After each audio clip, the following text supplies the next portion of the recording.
Саламатсыздарбы? Силер менен бүгүн Талас областынын Талас шаарындагы номер 5 орто мектебинин тарых сабагынын мугалими Акматова Жазгүл Талантбековна сиздерге Кыргызстандын тарыхы сабагы боюнча 11-класстарга сабак өтүп бермекчи. Анда эмесе баардыгыңыздарга көңүлдүү маанай каалайбыз. Бүгүнкү сабагыбыздын темасы коомдук саясий турмуштагы өзгөрүүлөр деп аталмакчы. Бүгүнкү сабагыбыздын максаты.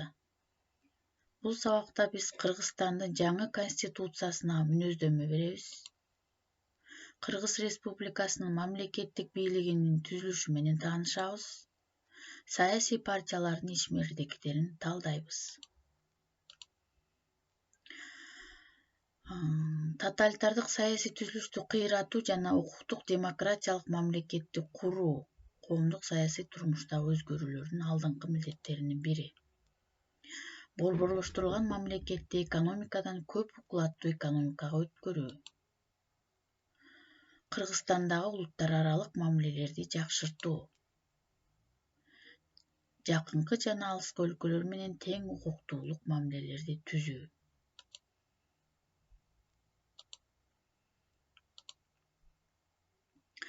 Кыргыз Республикасы Жогорку Кеңештин 12-сессиясында 1993 жылы 5 майда кабыл алынган.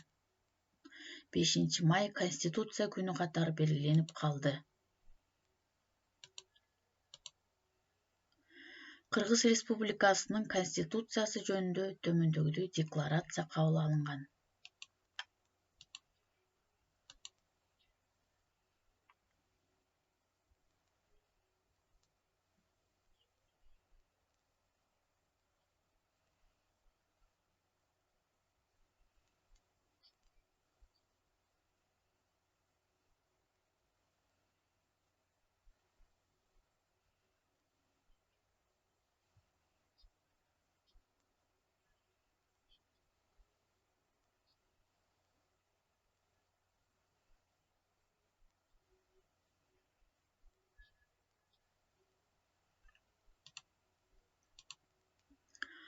Президенттик бийлик орногондон кийин Кыргыз Республикасынын президенти 5 жылдык мөөнөткө шайланат. Бир эле адам катары менен 2 мөөнөттүү ашык республиканын президенти боло албайт. Президент болуп жашы 35 менен 65 ортосундагы кыргыз тилин билген, президентке талапкер катары көрсөтүлгөнгө чейин республикада 15 жылдан кем эмес жашаган Кыргызстандын жараны шайлана алат. Мыйзам чыгаруу бийлиги 2 палатадан биринчи мыйзам чыгаруу эл өкүлдөр жыйыны болуп түзүлөт. Аткаруу бийлиги Кыргыз Республикасынын өкмөтү жана жергиликтүү мамлекеттик администрациялар. Сот бийлиги Конституциялык сот, жогорку арбитраждык соттор, жергиликтүү соттор болуп бийлик тутуму түзүлөт. Кыргыз Республикасынын Жогорку Совети 1992 жылы 26 февралда Кыргыз Республикасынын өкмөтү жөнүндө мыйзамды кабыл алган. Жогорку Советтин 8-сессиясында Чыңгышев премьер-министрликке бекитилген. Ал эми мамлекеттик катчылыктын вице-премьер-министрлигине бул адамдар турган.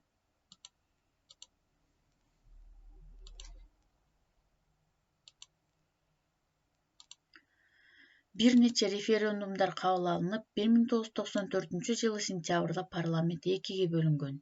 22 октябрда референдум эл 2 палаталуу парламентти түзүүгө макулдук берген. 95 жылдын февраль айында 2 палаталуу парламентке шайлоо болгон. 96 жылы 10 февралда референдумда Кыргыз Республикасынын башкаруу парламенттик формасынан президенттик башкарууга өткөн.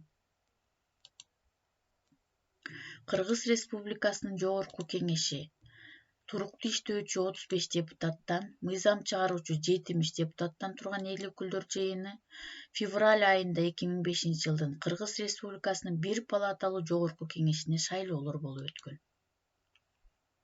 Бийлик төмөнкүдөй нукка бурулган.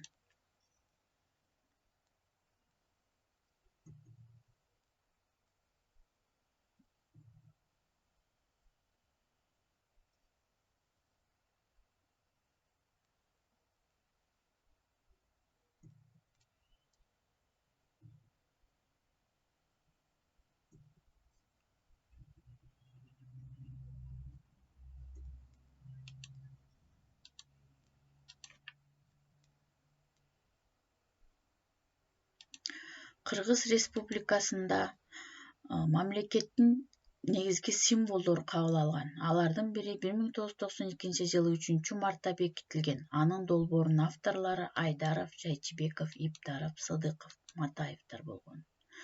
Кыргыз Республикасынын гимни кабыл алынган. Кыргыз Республикасынын герби Жогорку Кеңеш тарабынан 94-жылы 14-январда бекитилген.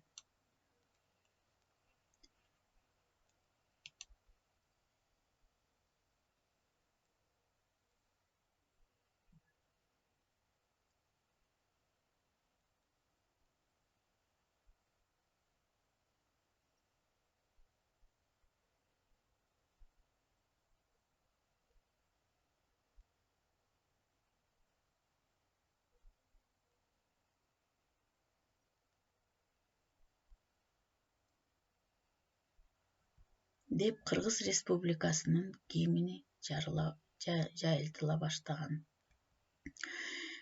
Кыргызстандын республикасы көп партиялуулуктарга негизделип, төмөнкүдөй жаңы партиялар түзүлө баштаган.